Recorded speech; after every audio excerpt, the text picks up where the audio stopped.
अस्सलाम वालेकुम। आप देख रहे हैं के न्यूज एचडी। मैं हूं किरण खान। चलते हैं आज की ताज़ा खबरों की तरफ।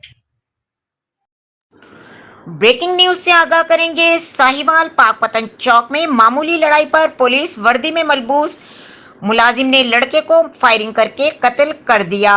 एक बार फिर आपको बताते चलें, पुलिस वर्दी में मलबूस मुलाजिम ने लड़के को फायरिंग करके कत्ल कर दिया। कत्ल होने वाला नौजवान साहिवाल शेरावाली गली का रिहायशी बताया जा रहा है। पुलिस एहलकार और मकतूल अख्तर अपनी अपनी मोटरसाइकिलों पर आ रहे थे कि रास्ता न देने पर तल्ख कलामी हुई।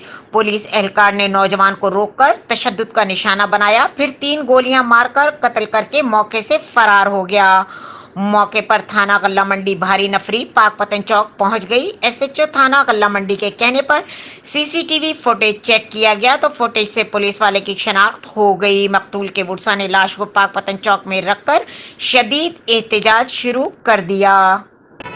जी बिल्कुल, मैं इस वक्त मौजूद हूँ पाकपतन चौक में। यहाँ आज पंजाब पुलिस के एक जवान की जानिब से एक मजलूम शहरी को 5 फायर मारकर कत्ल कर दिया गया है। एनी शाहिदीन का बताना है कि मामूली तल्ख कलामी के ऊपर पहले वो लड़ाई झगड़ा करते रहे और उसके बाद पुलिस की जानिब से उसको 5 फायर मारकर कत्ल कर दिया गया।